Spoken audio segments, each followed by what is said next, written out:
নমস্কার, হাইলাকান্দি দর্পণ TV news চ্যানেলের পর্দায় দর্শকদের স্বাগত। রয়েছি আমি মাহিবা। দর্শকদের জন্য এই মুহূর্তে একটি বিশেষ সংবাদ।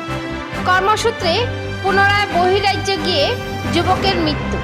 কর্মসূত্রে বহিরাজ্য বেঙ্গালুরে গিয়ে মৃত্যু হলো কাঠিগড়া সমষ্টির এক যুবকের। পেটের অন্ন জোগাতে বহিরাজ্যে বেঙ্গালুরে গিয়ে আর পরিবারের সাথে দেখা হলো না কাছাড়ের কাঠিগড়া সমষ্টির বুরুঙ্গা জিপির রাজা দিঘির পাড়ের বাসিন্দা কুতুবউদ্দিন বরভূয়ার পুত্র মকসুদ আহমেদ বরভূয়ার। ঘটনার বিবরণে জানা যায়, বিগত কয়েকদিন টাইফয়েড রোগে আক্রান্ত হয়েছিল।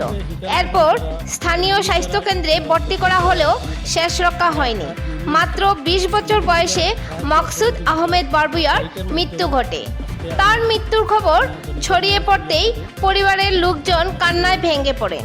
এদিকে তার মৃতদেহ বাড়িতে পৌঁছে দিতে সেখানকার কর্মরত বরাকের যুবকেরা চাঁদা কালেকশন করে মৃতদেহ বাড়িতে পৌঁছে দেওয়ার ব্যবস্থা করেন।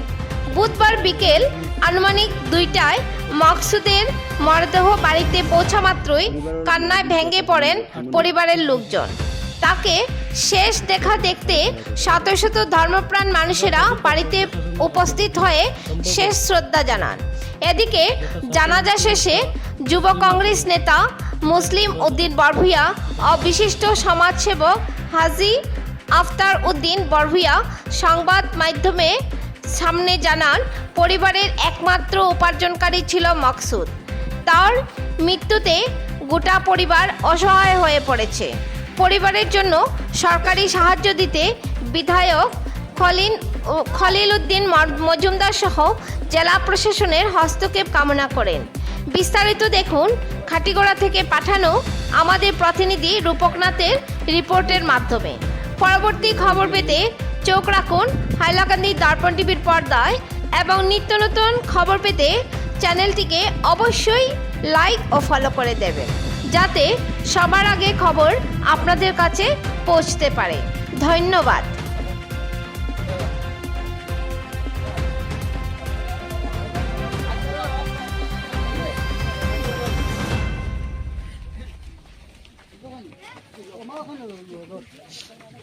স্যান্ডেল 2 খান লো।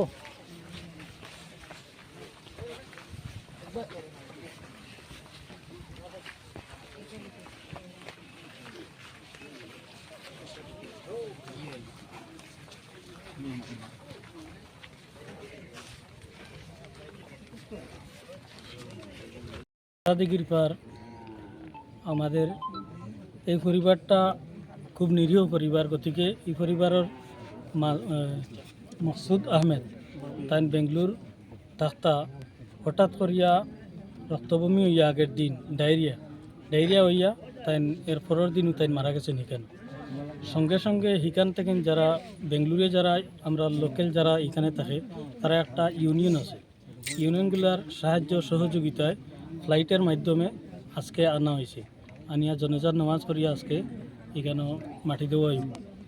গতিকে আমরা দেশবাসী সবার কাছে দোয়া চাইয়ার ওই ছেলেটার লাগি। আর আগামী দিনে আমরা যারা যুবক বাইরে আছেন আপনারা সতর্ক থাকার লাগে নিজ নিজ দায়িত্বে নিজে সতর্ক থাকিয়া।